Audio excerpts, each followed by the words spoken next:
While Rome was building an empire, while Egypt flourished along the Nile, while the name of Alexander the Great echoed across the known world, another power was rising in the desert. Without massive armies, without great rivers, without fertile lands, but with a secret.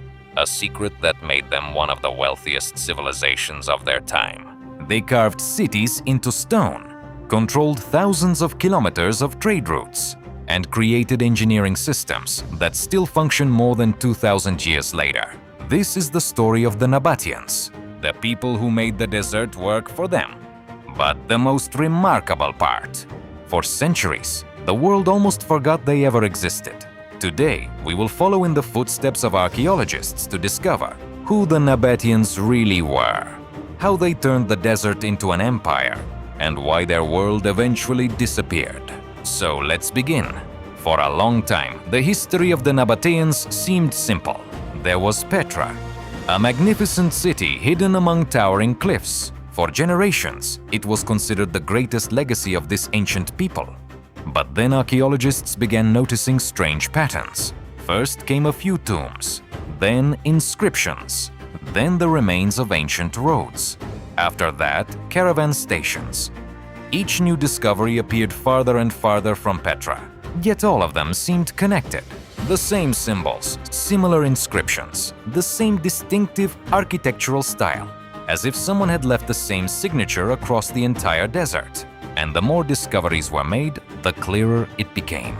Petra was not alone. It was part of something much larger. When researchers arrived in northwestern Arabia, they found something no one expected. Gigantic facades rose from sandstone cliffs, colossal tombs, monumental mausoleums, hundreds of intricately carved details. Today, this place is known as Hegra, and the first impression was overwhelming. It looked as if another Petra had emerged from the desert. But the most important clues were not hidden in the architecture. They were hidden in the inscriptions. The inscriptions told the story. Names survived on the facades. Families, merchants, rulers, all belonging to the same people, the Nabataeans. At that moment, archaeologists realized something important. They were no longer uncovering a city. They were rebuilding the map of an entire civilization. To truly understand that civilization, let's imagine what the Nabataean world looked like. An ordinary morning in Petra, 2,000 years ago. The first rays of sunlight illuminate the red cliffs. Markets begin to open. Merchants prepare their goods. Voices can be heard in many different languages. People arrive from every corner of the ancient world. Here you could hear Arabic, Aramaic, Greek, and later even Latin. Petra was more than a city. It was a crossroads of civilizations. People came from Egypt, from Syria, from Mesopotamia, from across the Mediterranean. Each brought their own goods, their own ideas, their own culture. Archaeologists have uncovered pottery, jewelry, coins, finely painted ceramics, and luxury goods. Together, these discoveries reveal a remarkable picture. The Nabataeans lived far more prosperous lives than historians once believed. But this raises another question. Where did all this wealth come from? How did a people living in the middle of the desert become so influential? The answer lay far beyond Petra.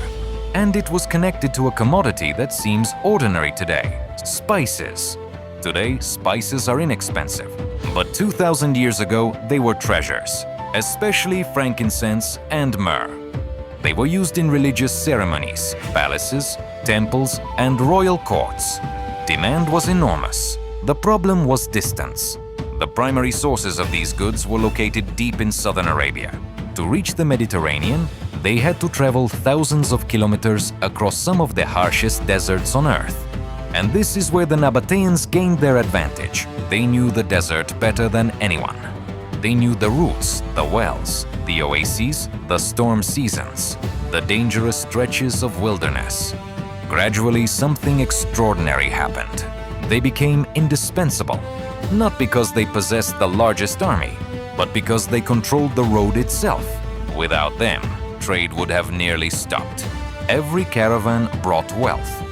Every new trade connection increased their influence. Every route strengthened their position. and the desert became a source of immense prosperity. But there was one problem. Even the wealthiest merchants could not survive without water, and water was incredibly scarce here. Today, when looking at Petra, it's difficult to imagine just how harsh this land once was. For most of the year, there was nothing but rock, heat, dust, and an endless desert. Rain came rarely, but when it did arrive, it became a deadly force. Imagine Petra's narrow canyons. For months, they could remain completely dry.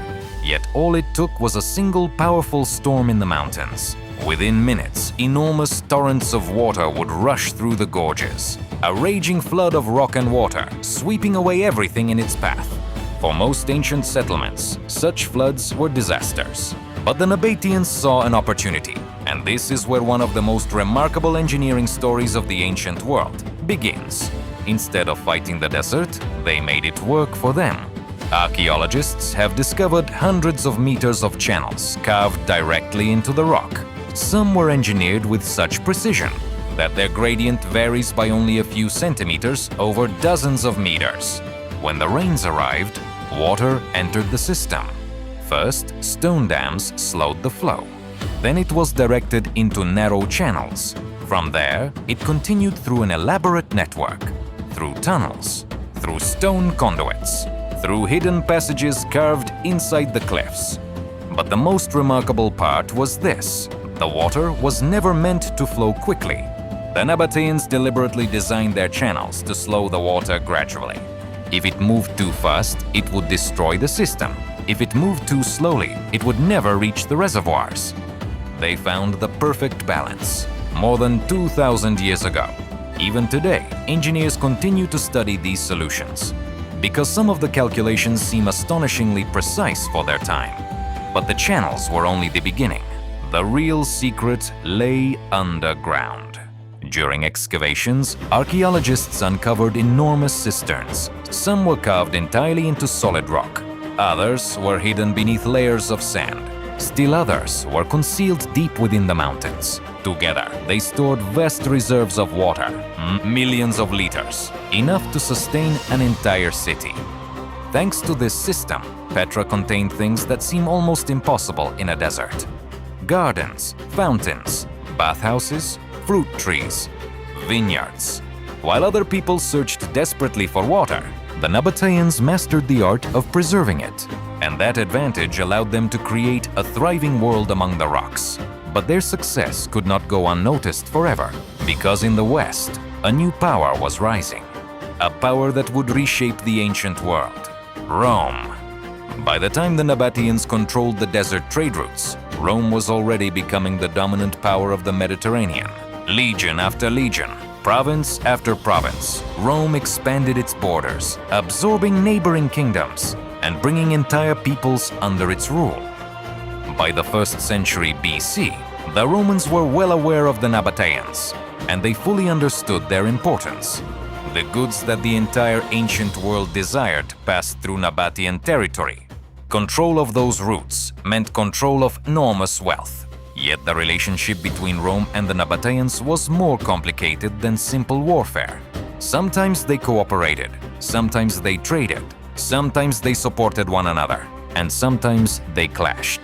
The Nabataeans proved to be highly skilled diplomats.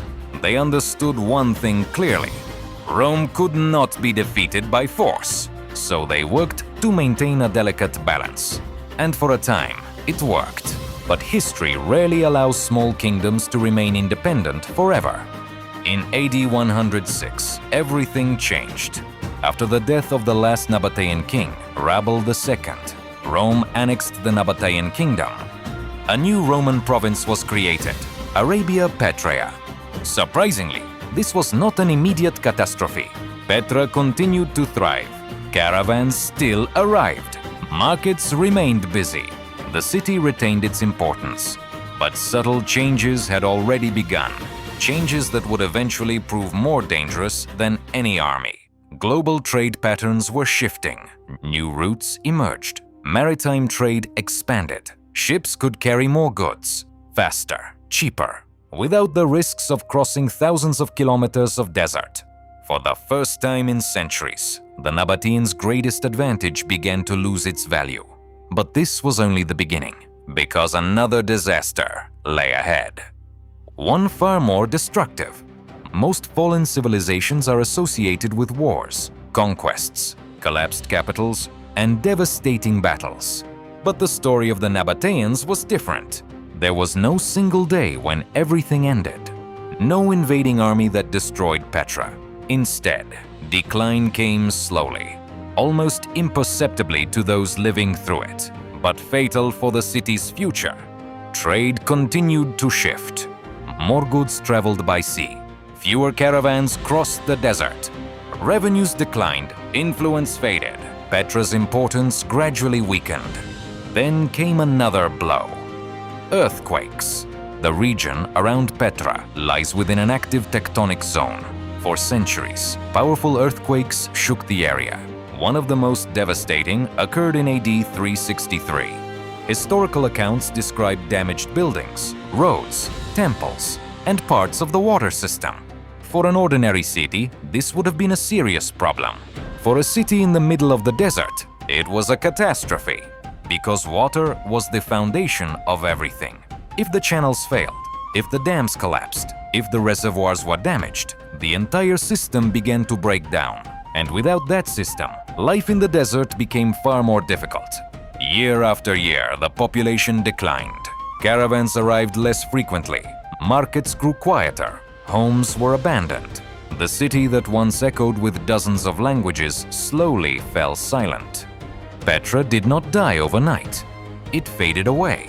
And one day, the city that had once connected east and west nearly vanished from the world's memory. But the story of the Nabataeans did not end there. For centuries, Petra remained hidden among the cliffs. To most people, it became a legend, a tale told by travelers, a forgotten name in ancient texts.